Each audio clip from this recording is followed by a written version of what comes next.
லேசாக வறுத்துட்டு ஆஃப் பண்ணிக்கலான்னு பார்க்குறேன். ஏன்னா வறுகல்ல தானே இதுங்களா. இங்கே பாருங்க, டாய் டாய் டாய்ன்னு இப்படி இழுத்து வச்சுட்டு இந்த ஃப்ரெண்ட்ஸ் எல்லாருக்கும் வணக்கம். Welcome back to mom 60. இன்றைக்கி வந்து புதன்கிழமை நினைக்கிறேன். ஆமாம், காலையில் எழுந்திரிச்சு தான் பாத்திரம்லாம் விளக்கி காஃபி குடிச்சு அப்புறம் வீடெல்லாம் பெருக்க துடைச்சி வாசல் கோலெல்லாம் போட்டாச்சு. இப்போ வந்து நான் சரி வெயிலுக்கும் சீக்கிரமாக செஞ்சிடலாம் அப்படின்ட்டு தான் வந்திருக்கேன். இங்கே வந்து ஒரு கடாயை போட்டிருக்கேன், காயட்டும். இங்கே வந்து நம்ம என்ன பண்ணலான்னா, ரவை வந்து தீர்ந்து போச்சு. அப்போ சமையல் பண்ணும்போது எடுத்து அவசரமாக தேடணும். அதனால் இப்போ பாதி கொட்டிட்டு பாதி வச்சுருங்க. அதாவது 1 கிலோ வாங்கினது ரவை, இப்போ அதிலே இன்னும் கொஞ்சம் இருக்குது, சேர்த்து கொட்டி விட்டுடலாம். ஏன்னா அந்த நேரத்துக்கு எப்பயுமே நம்ம அவசர சமையலாகவே ஆயிடுச்சு. எனக்கு தேடிக்கிட்டு இருக்கணுமா, இப்போ வச்ச இடம் தெரியறதில்லை. எனக்கு ஒரு பக்கெட்டில் தான் போட்டு வச்சுருக்கேன். ப்ரொவிஷன்ஸ் எல்லாம் வந்து கொட்டி விட்டு மீதி உள்ளது இல்லை இருக்கிறது எல்லாமே அதில் தான் வைப்பேன். பட் அப்புறமா சில சமயத்தில் வேறு எங்கேயாவது வச்சுட்டு எங்கே காணோம் தேடுறது. இப்போ கொட்டியாச்சு. காலையில் கடாயை பற்ற வச்சுட்டேன்னா அதுக்கு ஒரு காரணம் இருக்குது. காலையில் டெய்லி வந்து வெறும் வயிற்றில் வெந்தய பவுடர் குடிக்கிறது வழக்கம். ஓகேங்களா, அதை தீர்ந்துருச்சு இன்றைக்கி. அதனால் இப்போ ஒரு 100 கிராம் வெந்தயம் எடுத்துருக்கேன். இது நல்லா செவக்க வறுத்து இது எத்தனை நாளைக்கு வருது அப்படிங்கிறத பார்க்கணும். இந்த பவுடர் கணக்க வைக்கணும். இப்போ 100 கிராம் மாதிரி போட்டிருக்கேன். அதில் நல்லா செவக்க வறுத்துட்டு பவுடர் பண்ணிக்கலாம். இதே மாதிரி இங்கே வந்து சால்ட்டு வந்து தீர்ந்துருச்சு. இப்போ ஏன்னா எடுக்கும்போது எது கிடைக்குதோ அதெல்லாம் கொட்டி விட்டோன்னு வைங்களேன், அது நல்லாயிருக்கும். கொட்டியாச்சு.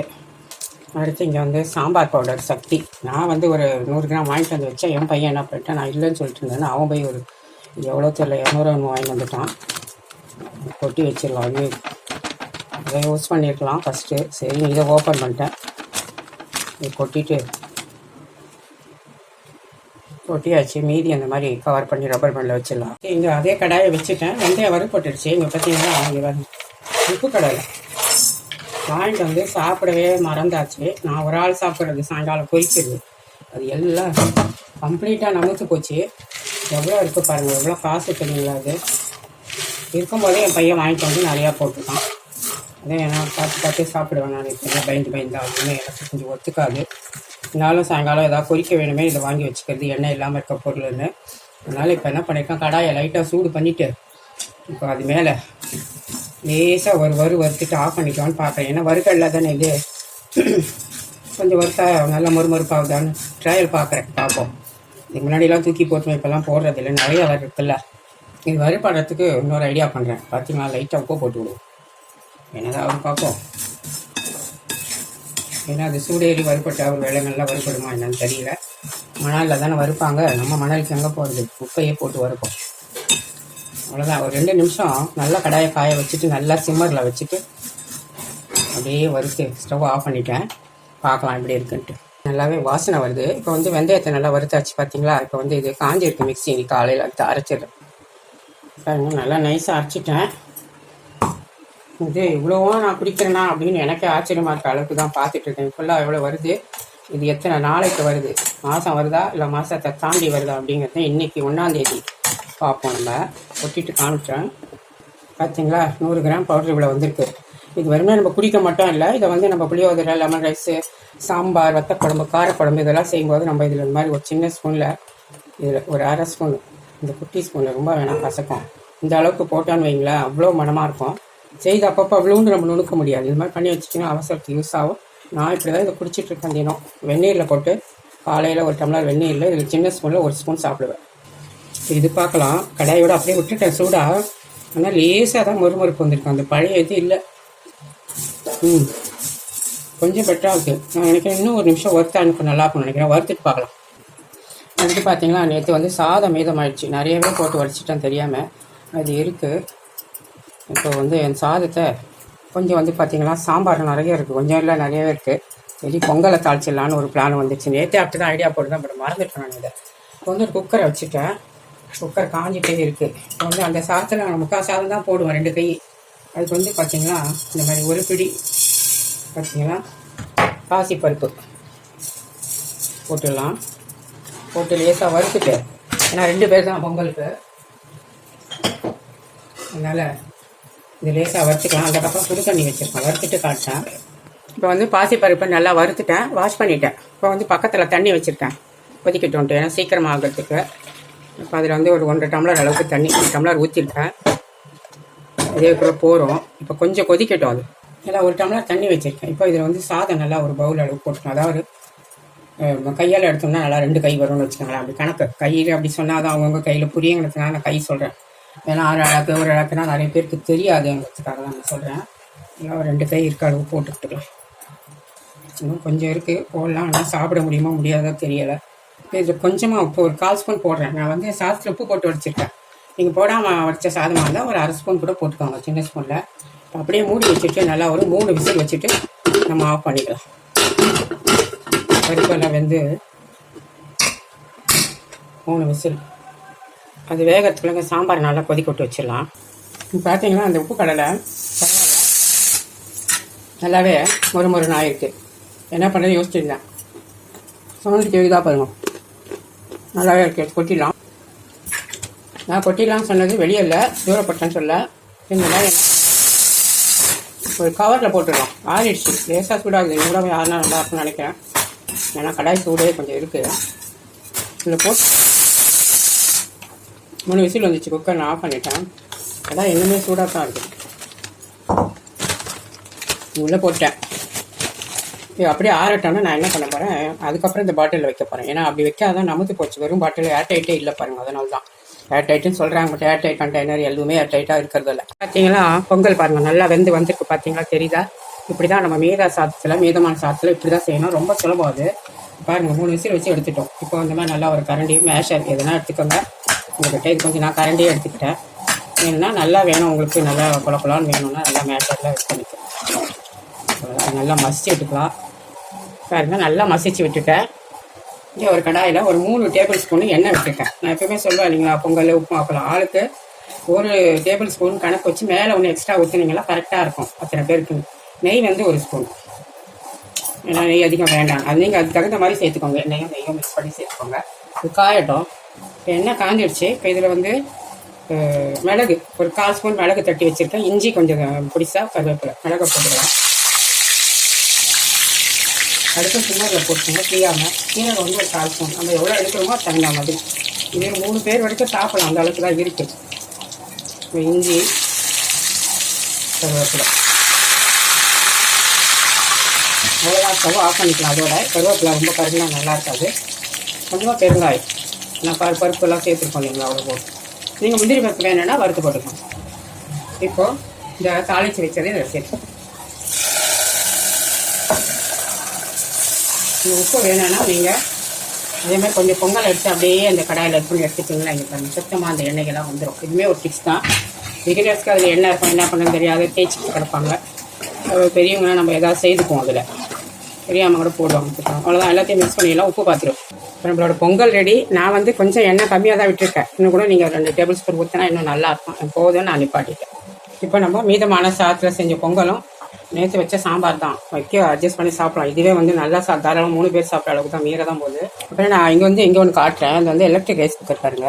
இப்படி இருக்கா இங்கே கீழே தெரியுதா உங்களுக்கு? இந்த ஃபீட் வந்து சின்னதாக இருக்குது, ஹைட்டு கம்மி. எப்படி துடைக்கலாம் கஷ்டமாக இருக்குன்னு நான் என்ன வேலை பார்த்துருக்கேன்னு பார்த்தீங்களா, இந்த மாதிரி ஒரு மூடி எடுத்து, இது ஏதோ ஒரு இதில் வந்து வந்த மூடி தான். அதை வந்து இங்கே ஹோல்ஸ் போட்டுட்டேன். இங்கே இருந்து அதை கட் பண்ணி என்ன மூடி கரெக்ட் இப்போ தான் ஞாபகம் வந்துச்சு. இது எதுன்னு பார்த்தீங்கன்னா இது குட் நைட் லிக்விட் வருது இல்லைங்களா, பிளான்ட், அதோட மூடி தான். அது மேலே அதை கட் பண்ணி எடுத்துகிட்டு இந்த நீளமாக இருக்கிற பாகத்தை கட் பண்ணிட்டேன். இந்த மாதிரி 3 இருக்குது. 3 நான் அது பண்ணிவிட்டு அதை வந்து இந்த இதுக்குள்ளே வச்சுட்டேன். இந்த கீழே தெரியுதா, இந்த வரும் காட்டுற மாதிரி வச்சுட்டு காட்டுறேன். ஏன்னா அது கொஞ்சம் டைட்டாக இல்லை, நம்ம வந்து அப்படி தானே வைக்கிறோம். அதனால் அது ஒன்றும் இல்லை, எடுத்தால் கீழே விழாது. இது வந்து இடம் வேற சறுக்கிற மாதிரி இருக்குல்ல நம்மளுக்கு. அதான் சரிங்களா. இங்கே பாருங்க, டாயின்னு இப்படி இழுத்து வச்சுட்டு இந்த இடம் ஏரியாவில் தொடச்சிக்கிறதுக்கு நல்லா வசதியாக இருக்குது அப்படிங்கிறதுக்காக இதை வச்சுருக்கேன். இன்னும் எதாவது ஐடியா பண்ணுறதா இருந்தாலும் நம்ம பண்ணலாம். அடுத்து இப்போ நம்ம செஞ்ச பொங்கலை வச்சுக்கலாம். நிறையா தான் வச்சுருக்கேன். இவ்வளோ கூட ஒரு ஆள் சாப்பிட்டாது இருக்க முடியுமான்றதை நீங்களே பாருங்கள். நான் ஒன்றும் அந்த அளவுக்குலாம் வைக்கலை. பொங்கல் வச்சாச்சு.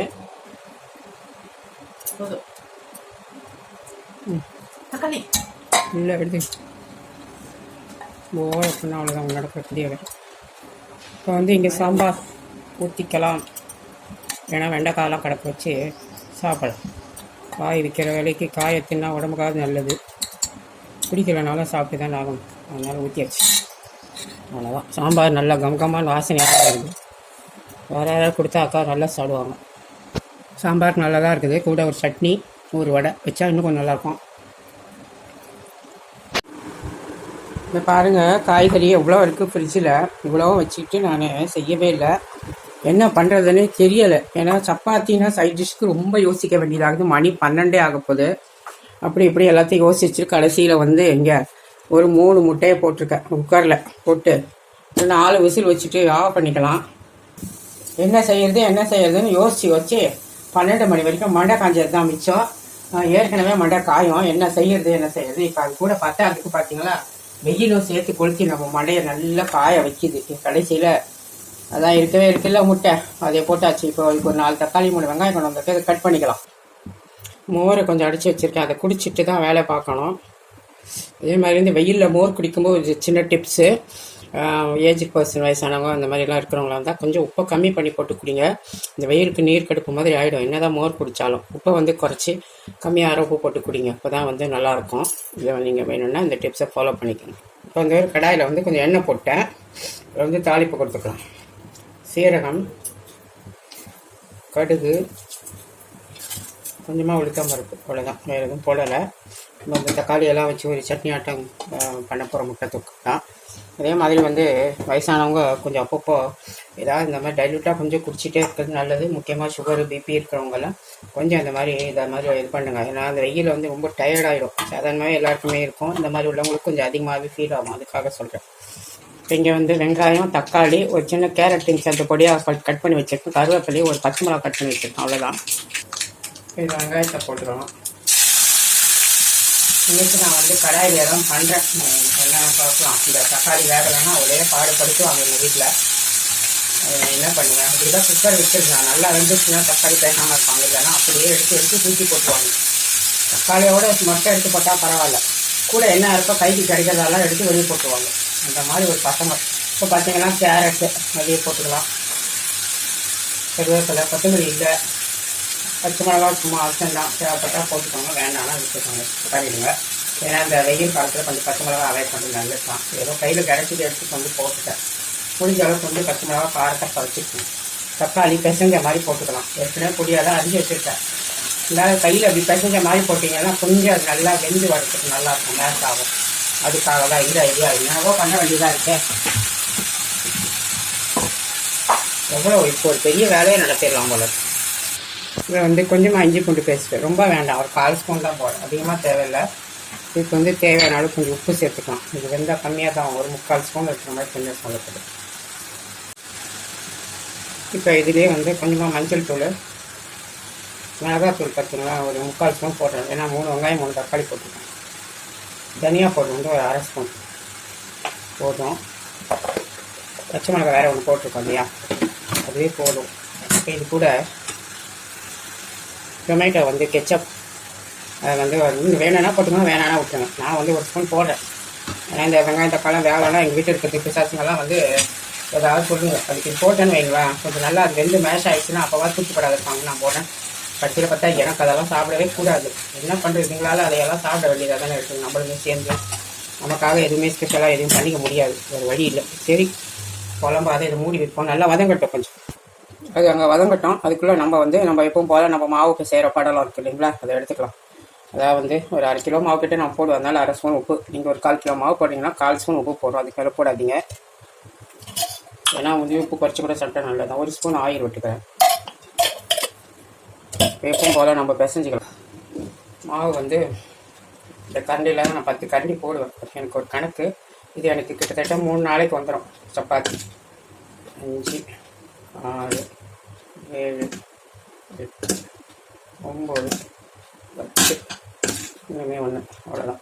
இந்த 1/2 கிலோவுக்கு கொஞ்சம் குறைவான்னு வச்சுக்கோங்களேன், அவ்வளோதான். இப்போ கரண்டி எடுத்துக்கிட்டு கரண்டியோட பேக் சைடு வச்சு தான் நம்ம பெசிவோம் இல்லைங்களா. எப்போவுமே பெசிகிற மாதிரி நான் கையெல்லாம் வச்சு மாவு பெசிகிறது கிடையாது. நான் அந்த பழக்கத்தெல்லாம் எப்போ விட்டுட்டேன். இப்படி தான் கரண்டியை வச்சுட்டு அப்படியே சுற்றிக்கிட்டே வந்தீங்க வைங்களேன். நான் அளக்காமல் மாவு போட்டுக்கேன். நீங்கள் 1 கப்பு மாவுக்கு 1/2 கப்பு தண்ணியை ஊற்றுங்க. பத்தலைன்னா அப்புறமா சேர்த்துக்கோங்க, அவ்வளோதான். ஒரு கப்புங்கிறது நான் சொல்கிறது ஒரு 200 கிராம் அந்த மாதிரி. ஒரு 1/4 ஸ்பூன் அளவுக்கு உப்பு போட்டுக்கோங்க. ஒரு 1/2 ஸ்பூன் எண்ணெய் விட்டுக்கோங்க போகிறோம். இதுவே பாருங்கள், இப்போ தெரியுதா பாருங்கள் உங்களுக்கு, அப்படியே ஓரம் அந்த மாவு எல்லாமே அந்த தண்ணி பாருங்கள் இழுத்துருச்சு, தெரியுதா? உங்கள் முன்னாடியே நான் கட் பண்ணாமல் தான் செய்கிறேன். இப்போ பாருங்கள் கரண்டியில் கூட ஒட்டாமல் வந்துடுச்சுல. இப்போது நான் கையில் ஒன்றுமே போட்டுடல, தண்ணி தான் ஏற்கனவே இந்த ஒன்றுமே இல்லை. நான் கையை வச்சு தான் பிசைய போகிறேன். ஆக்சுவலி இது வந்து இவ்வளோ மாவு நான் இதில் பிசைகிறேன் அப்படின்னும் போது இது கண்டிப்பாக 4 பேர் 5 பேர் சாப்பிடலாம். இதில் எப்படி ஒரு 10 சப்பாத்தியாவது வரும் இதில். அதனால் 3 3 6 8 10 கண்டிப்பாக 10 12 11 12 கூட வரும். அதனால் 4 பேர் வந்து தாராளமாக சாப்பிட முடியும். இதில் கை வச்சு தான் பிசைஞ்சிட்ருக்கேன். நான் வந்து வீடியோ லென்த்தியாக போனாலும் பரவாயில்ல, நான் நிறைய முறை காமிச்சிருக்கேன். பட் எல்லாருக்கும் என்னவோ பழகுது, இவங்க இப்படி பேசிட்டு சும்மா சொல்கிறாங்களோன்னு நினைப்பீங்க. அதுக்காக தான், வேறு ஒன்றுமே இல்லை. சப்போஸ் வீடியோவில் காட்டும்போது நான் ஸ்பீடாக காட்டுவேன், அவ்வளோதான். பட் வந்து நான் கட் பண்ணலை. பார்த்தீங்களா? ஓரம் அந்த மாவெல்லாம் பாருங்கள், கையில் எண்ணெய் போடல, நம்ம எதுவுமே போடலை. நீங்கள் இந்த 1 ஸ்பூன் எண்ணெயோட சரி அதுவுமே அதில் போட்டது மாவில். பார்த்தீங்களா பாருங்கள், ஈஸியாக கையில் வந்து படாது, நகத்தில் படாது, இங்கே பாருங்கள் எதுவுமே படாது. அவ்வளோதான். இந்த அளவுக்கு பிசைஞ்சு விட்டால் போதும், அதுக்கு மேலே தேவையே இல்லை. நீங்கள் வேணும்னா அப்படி தூக்கி போட்டு அப்படி அடிச்சுக்கோங்க. நான் ஏற்கனவே சொல்லியிருப்பேன், உங்களுக்கு அப்படி பிசைய முடியல அப்படி ஒரு 4 அடி அப்படி வச்சு அப்படி சவுண்டாக அப்படி போட்டிங்கன்னு வைங்களேன், அப்படியே சாஃப்டாக வந்துடும் மாவு. அவ்வளோதான். எடுத்து மூடி வச்சுட்டு கொஞ்சம் மாவு எப்பவும் போல் எடுத்து வைக்க போகிறேன். இங்கே பாரு ரெடி ஆகிடுச்சு. இப்போ இதில் தேவையான அளவுக்கு மாவை நான் எடுத்துக்கிறேன். ஆல்ரெடி பழைய மாவு கொஞ்சம் இருக்குது என்கிட்ட, அதனால் கொஞ்சம் எடுத்து வச்சுட்டு நான் என்ன பண்ண போகிறேன் பார்த்தீங்கன்னா, மீதியை எடுத்து ஃப்ரிட்ஜில் தான் வைக்க போகிறேன். ஏற்கனவே 1 இருக்குது, இங்கே ஒரு 2 3 அப்புறம் இங்கே 1 4. இன்றைக்கி 4மே சப்பாத்தி தான், 2 சப்பாத்தி எனக்கு நான் எடுத்து வச்சுக்கிட்டேன். அவ்வளோதான், போதும். இந்த மாவு இருக்கு இல்லையா, இதை வந்து எப்பவும் போல் இந்த பாருங்கள் மாவு இருந்த கவர் கோதுமை மாவு அதில் இதுக்குள்ளேயே போட்டுறேன். பழைய கவரில் எப்போ போடாதீங்க, புதுசாக ஒரு முறை மாவு பேசும் போதும் வேறு கவர் போடுங்க, நான் பழசு இருந்தால் புளிச்சிடும். அவ்வளோதான். இதை அப்படியே சுற்றிட்டு இங்கே பார்த்தீங்களா, இந்த மாதிரி டப்பாவில் போட்டு வச்சுட்டிங்கன்னா அப்படியே நல்லாவே உங்களுக்கு. இப்போ நான் வந்து ஊற வைக்காம தான் எடுத்து வைக்க போகிறேன், தெரியுதா? அவ்வளோதான். இப்போ இந்த உருண்டையெல்லாம் நமக்கு செய்யறதுக்கு இப்போ அவ்வளோதான் எடுத்து வச்சாச்சு. இப்போ இதை அப்படியே மூடிட்டு ஃப்ரீசரில் ஃப்ரிட்ஜில் வச்சிடும். சாரி அவ்வளோதான். அதுக்குள்ள இது இங்கே என்ன ஆச்சுங்கிறத பார்த்துருவோம். கை பாருங்க, நான் ஒன்றுமே பண்ணலை, ஒட்டிக்கிறது அவ்வளோதான். மாவு கையை கழுவு கூட இல்லை நான். பார்த்தீங்களா, அது மாதிரி ஈஸி மெத்தடில் மாவு பேசிங்க, கஷ்டப்பட வேண்டியதில்லை. கரண்டியை வச்சு 2 பேர் ஹஸ்பண்ட் 2 வைஃப் ஒரு குழந்தை இருக்குன்னா அழகாக நீங்கள் கரண்டியே தேவையில்லை. ஏன்னா நெயில் பாலிஷ் போடுறீங்க லேடிஸ், இப்போ இருக்கவங்க யங்ஸ்டர்ஸு நகை வளர்த்து. நாங்களும் ஒரு காலத்தில் போட்டுட்டு இருந்தவங்களோ, ஆனால் ரைட் ஹேண்டெல்லாம் நாங்கள் வந்து நான்லாம் கூட நகை வளர்த்து நெயில் பாலிஷ் போட்டுருந்தா தான் எங்கே இருக்கும்போது. பட் நான் ரைட் ஹேண்டில் செய்ய மாட்டோம், லெஃப்ட் ஹேண்ட் மட்டும் தான் வளர்ப்போம். இப்போ பார்த்தீங்களா, ரைட் ஹேண்டு லெஃப்ட் ரெண்டுத்துக்குமே வந்து நல்லா வளர்த்து நெயில் பாலிஷ் போடுறீங்க. ஏன்னா என் டாக்டர் தான் போடுறேன். அதனால் மாவு பேசைய கொஞ்சம் கஷ்டமாக ஃபீல் பண்ணல. அதுக்கு தான் நான் இந்த ஐடியா நான் உங்களுக்கு சொல்லித்தரேன். மாவு பேசைய கண்டிப்பாக ட்ரை பண்ணி பாருங்கள். இப்போ நல்லா வதங்கிடுச்சு. இப்போ இதில் கொஞ்சம் தண்ணி சேர்த்துக்கலாம். நம்ம அந்த இது போட்டோம்ல, டொமேட்டோ கெச்சப் போட்டோம்ல பார்த்தீங்களா, அது நல்லாவே இதாகிடுச்சு. இதுக்கு இன்னொரு ட்ரிக்ஸும் நான் செய்ய வேண்டியிருக்கு இந்த பசங்களால். இப்போ வந்து இதை அப்படியே மூடி வைக்கிறேன். இன்னும் ஒரு 2-3 நிமிஷத்துக்கு கொதிக்கட்டும். இங்கே வந்து குக்கரை ஓப்பன் பண்ணிட்டேன். முட்டை வெந்துடுச்சு. தண்ணியை மட்டும் வடிச்சிட்டு கொஞ்சம் பச்சை தண்ணியை ஊற்றி வச்சிடலாம். அப்படியே இருக்கட்டும். நீங்கள் பார்த்துருப்பீங்க, முட்டை வேகப்படும் போது இந்த ஓரத்திலலாம் அந்த லீஜாக இருந்துக்கே பார்த்துருப்பீங்க. அது என்ன அப்படின்னு நினச்சிருப்பீங்க. முகம் சுழிச்சு கூட இருக்கலாம், ஒன்றுமே இல்லை. பொங்கல் செஞ்ச குக்கர் தான் இது. அதை சும்மா கழுவிட்டு அதில் வேக போட்டிருந்தேன். இப்போ அதனால் ஒரு பிரச்சனையும் இல்லை. இங்கே பாருங்கள், முதல் தண்ணி கீழே ஊற்றிட்டு 2வது தண்ணி ஊற்றி விட்டுனே குக்கரே சுத்தமாகிடுச்சு. பார்த்தீங்களா, அந்த சுட இல்லாட்டி நம்ம அந்த எண்ணெய் பிசுக்கெல்லாம் வச்சு ரொம்ப நேரம் தேய்ச்சிட்டு கிடக்கணும். இதெல்லாம் சின்ன டிப்ஸு. இப்போ பாருங்கள், சுத்தமாகவே ஆகிடுச்சு. இது சும்மா ஒரு வாட்டி டிஷ் வாஷர் போட்டால் போதும், அவ்வளோதான். முட்டையும் வெந்துடுச்சு. இப்போது முட்டையை பாருங்கள், இந்த குக்கருக்குள்ளே இருக்கா, அப்படியே மூடி வச்சுட்டு நான் இப்படி போட்டு இப்படி கொடுக்க போகிறேன். ஆனால் கொஞ்சம் ஆடணும். சூடாக குழுக்கணும் என்ன ஆகுமோ அது எனக்கு தெரியாது. ஆறிட்டு குழுக்கினீங்கன்னா ரொம்ப சூப்பராக இது ஒர்க் அவுட் ஆகும். பாருங்கள், குளிக்க முடிச்சேன்னா பாருங்கள், முட்டை அதுவே பிரிஞ்சு உடஞ்சி வந்துச்சு. பாருங்கள், தெரியுதா? நான் பச்சை தண்ணி விட்டு காட்டுறேன். அதில் இங்கே பாருங்கள், நான் கையே வைக்கல, அதுவே வந்துருச்சு முட்டை. அதே நீங்கள் என்ன பண்ணுங்கள், சூடாக பண்ணாதீங்க. நான் கொஞ்சம் சூடாக அரிசி கழுவிட்டு போட்டுருக்கேன். நீங்கள் என்ன பண்ணுங்கள், கொஞ்சம் ஆற விட்டுருக்கோம். கையை வச்சு உரிக்க தேவை. இது பார்த்தீங்களா, இதுவுமே வந்து யங்ஸ்டர்ஸ் நகை வச்சு உரிக்க கஷ்டப்படுறவங்க, அதுக்குள்ளே கை விரல் வைக்க கஷ்டப்படுறவங்க எல்லாருக்குமே இது வந்து ஒரு ரொம்ப யூஸ்ஃபுல்லாக இருக்கும். ட்ரை பண்ணி பாருங்கள், கண்டிப்பாக ஒர்க் அவுட் ஆகுது. நீங்கள் பாருங்கள், முட்டையை உரிச்சு அழகாகுது. ஓகேங்களா? பார்த்தீங்கன்னா குக்கரையே வாஷ் பண்ணி எடுத்துட்டேன், ஒரே செகண்டு, அவ்வளோதான். இல்லைனா நம்ம அந்த பொங்கல் செஞ்சது ஓரெல்லாம் ஒட்டியிருந்து பார்த்தீங்கன்னா, ஊற வச்சு தேய்ச்சி 2 முறை கழுவி எண்ணெய் நெய் பிசுக்கெல்லாம் போகாது. பார்த்தீங்களா, இந்த டெக்னிக். அந்த மாதிரி நீங்கள் ஏதாவது அடுத்து செய்ய போகிறீங்கன்னா அந்த குக்கர் இந்த மாதிரி யூஸ் பண்ணிக்கோங்க. வந்து ஓப்பன் பண்ணுறேன். இங்கே பாருங்கள் எவ்வளவோ நேரம் ஆகுது பார்த்தீங்களா. அப்போயே நான் குக்கர் வச்சுருந்தேன், எப்போவோ எடுத்து ஆஃப் பண்ணி வச்சுட்டு போயிருப்பேன். இன்னொரு ஐடியான்னு சொன்ன பார்த்தீங்களா, அது இதுதான் மேஷர் எடுத்து நல்லா வச்சு நம்ம என்ன பண்ணுவோம், இப்படி இது பண்ணி விட்டுடலாம். ஏன்னா அப்போ தான் இதுங்க என்ன பண்ணோன்னா அதில் இருந்தெல்லாம் எடுத்து போடாதுங்க. இப்படி கூழ் மாதிரி பண்ணி சாப்பிட்டா நல்லாவா இருக்கும் பாருங்க. அவ்வளோதான், இதுக்கு மேலே நான் எதுவுமே பண்ணவே முடியாது. என்ன பண்ண சொன்னாலும் முடிஞ்சு போச்சு. நம்மளுடைய தக்காளி சட்னி, எக்கு, கிரேவி எல்லாமே உப்பு பார்த்துக்கலாம். அவ்வளோதான். இப்போ நம்ம உரித்து வச்சுருக்க குக்கரில் வேக வச்ச முட்டை, அது குக்கர்லேயே வச்சுட்டு இருந்தால் எவ்வளோ நல்லா இருந்திருக்கும். அவ்வளோதான், இது ரெடி ஆகிடுச்சு. இவ்வளோ தொக்கு பண்ணதுக்கு ஒரு குழம்பே வச்சுருக்கலாம். அவ்வளோ செலவு இந்த தக்காளி கிரேவிக்கு. தக்காளியோ குப்பாளியோ ஏதோ ஒன்று, அவ்வளோதான், முடிச்சாச்சு. இதோடு மூடி வச்சுட்டு ஸ்டவ்வை நிறுத்திடலாம். இவ்வளோ நேரம் வேலை பார்த்தேன் பார்த்தீங்களா. நான் அதுக்கு தான் 12 மணிக்கு மேலேயே வர்றது சமைக்க. இப்படி தான் பண்ணுவாங்க. என்ன ஆச்சு தெரியுங்களா, இப்போ ஒரு 2 நிமிஷத்துக்கு முன்னாடி ஃபோன் போட்டு என் பையன் நான் இன்றைக்கி ஆஃபீஸ் போகல, வீட்டில் அந்த ஒர்க் ஃப்ரம் ஹோம் சொல்லிட்டான். கிட்ட போகிறேன்னு உஷாராக பாட்டி என்ன சொல்லிச்சு தெரியுமா, நீ வெய்ய நைட்டு வந்து நான் சாப்பிட்டுப்பேன். இவ்வளோ பாரு உஷார் பாட்டி பாருங்க. சரி ஏதோ ஒன்று காலியானா சரி அப்படின்ட்டு மனசை தேத்திக்கணும், திட்டக்கூடாதுன்னு. ஓகே, ஆஃப் பண்ணி வைக்குவோம், அப்புறம் வந்து சாப்பிட்டுப்போம். ஃப்ரெண்ட்ஸ், இப்போ பாருங்களேன், மணி 3:45. இந்த இடத்துல என்ன பண்ணுறேன்னு பார்க்குறீங்களா, சப்பாத்தியை தான் போட்டுட்ருக்கேன். என்னன்னு தெரியல, எனக்கு அந்த 1 மணிக்கு உடம்பு சரியில்லாமல் கொஞ்சம் ஆயிடுச்சு. எப்போ பார்த்தாலும் என்னமோ உடம்பு சரியில்லைன்னு சொல்கிறேன்னு நினைக்காதீங்க. அது சடனாக தான் அப்படி ஆகுது. எனக்கு ஏதோ ஒரு டயர்டாகுது. அதுக்கப்புறம் பார்த்தீங்களா ஒரு மாதிரி வாமிட்டிங் சென்சேஷன், கொமட்டலாக இருக்குது. வாமிட் வரல, வர மாதிரி ஒரு ஃபீலோடயே இருந்ததா, ரொம்ப டயர்டாக வேறு இருந்தது. அதனால் நான் வந்து சாப்பிடவும் எனக்கு பிடிக்கல. அதனால் நான் படுத்திருந்தேன். கொஞ்சம் தூக்கம் போட்டுட்டு வந்துட்டேன். இப்போ தான் கொஞ்சம் வயிறு வந்து பசிக்கிற மாதிரி இருக்குது. சரின்னு வந்து சப்பாத்தியை போட்டேன். வந்து முட்டையும் வச்சுக்க தான் போகிறேன். இன்னைக்கு எப்படி சாப்பிட்றது, ரைஸ் எடுக்கலை இன்றைக்கி, சப்பாத்தி தான் பார்ப்போம். சாப்பிட்டாப்போன்னு எடுத்து வச்சுட்டேன். சாப்பிட்டா பிடிக்குதோ இல்லையா, 2 வேற சுட்டுட்டேன். சாப்பிட்லாம். சுட்டுன்னு வந்தாச்சு. மத்தியானத்தில் நான் வந்து சப்பாத்தி வந்து ஜாஸ்தி எடுக்க மாட்டேன். சாப்பாடு தான் எனக்கு வந்து கொஞ்சம் சரியாக வரும். ரைஸு சரி சாப்பிடுவோம். இன்றைக்கி வேறு டொமேட்டோ கெச்சப்லாம் வேறு ஊற்றிட்டு சாப்பிட வேறு பயமாக இருக்குது. இல்லாட்டி அதிகமாக நான் சாப்பிட மாட்டேன்.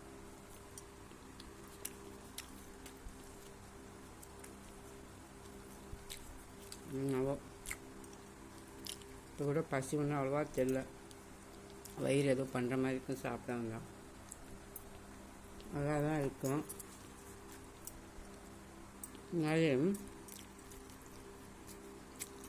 அது கேரட் ஒன்று கிடச்சிது. சரி கேரட்டே அரிஞ்சு அதை போட்டேன்.